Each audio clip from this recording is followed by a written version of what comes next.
Hello everyone, welcome to my kitchen. તો મિત્રો, આજે હું તમારી સાથે શેર કરવાની છું જે આપણે એકવાર લીંબુનું આથેલું અથાણું જે બનાવ્યું હતું તેમાંથી આપણે ગળ્યું અથાણું બનાવવાનું છે. તો આ રેસીપી એકદમ ટેસ્ટી એવી બનવાની છે. તો મિત્રો, આ રેસીપી એન્ડ સુધી જરૂરથી જોજો, સ્કીપ બિલકુલ પણ નહીં કરતા. અને મારી ચેનલમાં હજી સુધી તમે નવા હોય તો મારી ચેનલને લાઈક કરજો, શેર કરજો, સબસ્ક્રાઈબ કરજો અને મારા આવા જ નવા વિડીયોને જોવા માટે આ બેલ આઇકોન બટનને પ્રેસ કરજો, જેથી કરીને તમને મારા નવા વિડીયોની નોટિફિકેશન સૌથી પહેલાં મળે. તો ચાલો બનાવવાનું સ્ટાર્ટ કરીએ. તો તમે જોઈ શકો છો કે મેં અહીંયા લીંબુ જે છે તે બોળેલા છે, એટલે કે આથેલા છે. તો એકદમ આપણા લીંબુ છે ગળી ગયા છે. તો આ લીંબુનું આપણે ગળ્યું અથાણું કરવાનું છે, એટલે હવે તેને આપણે પહેલાં એક બાઉલમાં બધા લીંબુ લઈ લેશું. તો આ લીંબુ જે બોળેલા છે તેને આપણે આવી કાણાવાળી ટોપલી લેશું અને તેમાં બધા જ લીંબુ જે બોળેલા છે તે આમાં લઈ લેશું.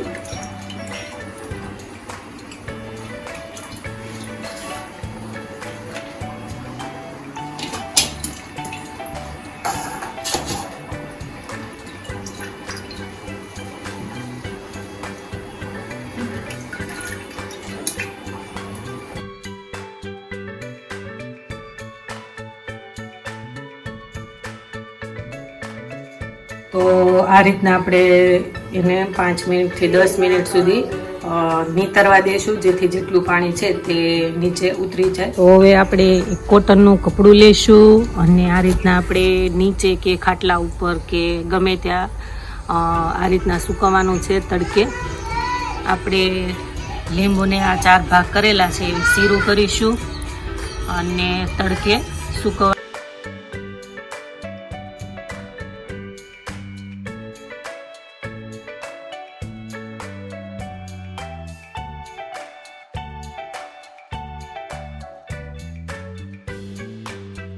તો તમે જોઈ શકો છો કે આપણે લીંબુની જે એક શીર છે તે આપણે સૂકવી દીધી છે અને તેને આપણે 5 કલાક સુધી સૂકવવા દેવાની છે, જેથી કરીને આ જે લીંબુની શીરું છે થોડી સુકાઈ જાય.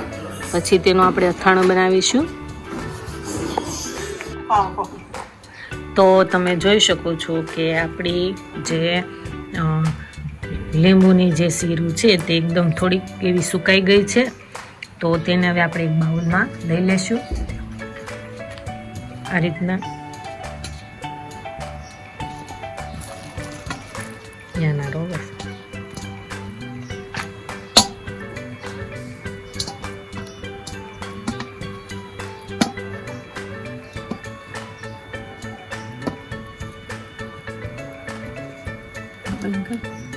તો બધી આપણે જે ચીર છે તે આપણે બાઉલમાં લઈ લીધી છે. તો તેનો આપણે વઘાર કરશું. તો અહીંયા તજના ટુકડા લીધા છે 2 ટેબલ સ્પૂન જેટલા, ને લવિંગ લીધા છે 10 નંગ જેટલા.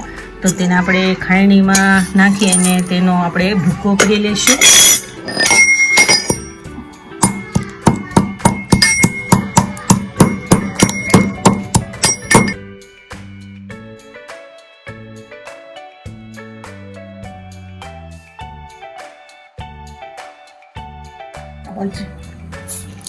તો 2 વાટકાથી ઉપર આપણે ખાંડ એડ કરીશું. જેટલું ગળ્યું ભાવતું હોય એટલું આપણે એડ કરવાનું, અને જો વધારે ચાસણી લાવવી હોય તો વધારે એડ કરવાની. લગભગ આમાં 1 કિલો જેટલી ખાંડ જોઈ, પણ અમે અહીંયા 500 ગ્રામ જેટલી જ એડ કરીશું.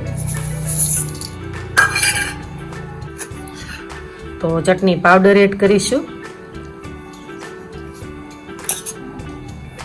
1 ચમચા જેટલું તીખું ભાવતું હોય તેટલી એડ કરવાની. અને તો તજ લવિંગનો આ રીતના ભૂકો કરી લીધો છે અને તો તે એડ કરી દઈશું. હવે મિક્સ કરી લઈશું.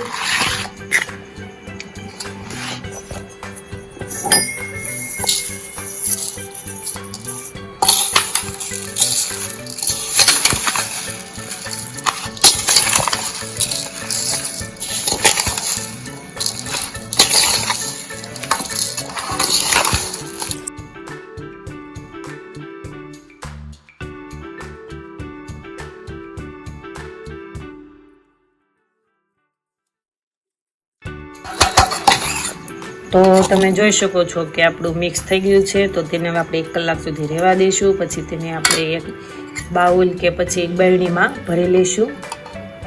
કલાક જેવું થઈ ગયું છે, તો હવે આપણે એક બરણી લઈશું અને તેમાં આપણે આ ભરી દઈશું.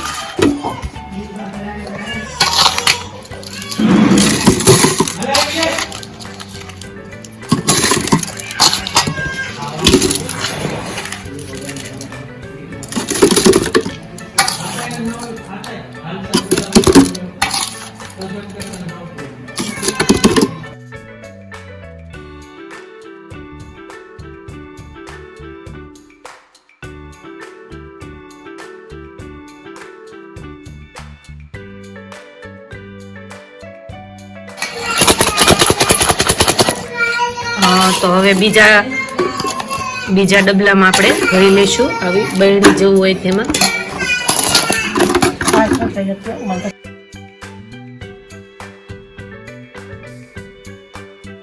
તો તમે જોઈ શકો છો કે આપણે 2 બરણી ભરી લીધી છે અને આ રીતના ઢાંકણું દઈ દઈશું. અને આ લીંબુનું અથાણું ખાવામાં આપણે હજી 2 થી 3 દિવસ જેવું લાગશે, ત્યારે આમાં આપણી જે આખી ખાંડ છે તેની ચાસણી બની જશે. તો મિત્રો તમે જોઈ શકો છો કે આપણું જે ગળ્યું અથાણું છે લીંબુનું, તે એકદમ સરસ બનીને એવું રેડી થઈ ગયું છે.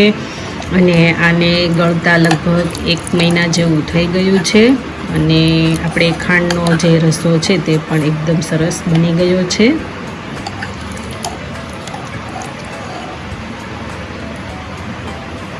તો હવે તેને આપણે એક બાઉલમાં ટ્રાન્સફર કરી લઈશું.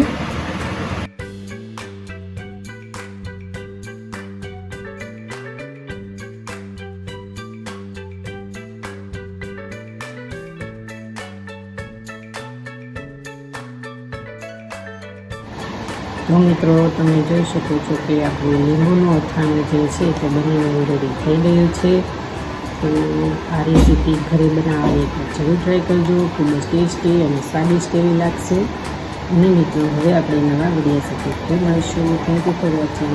બાય.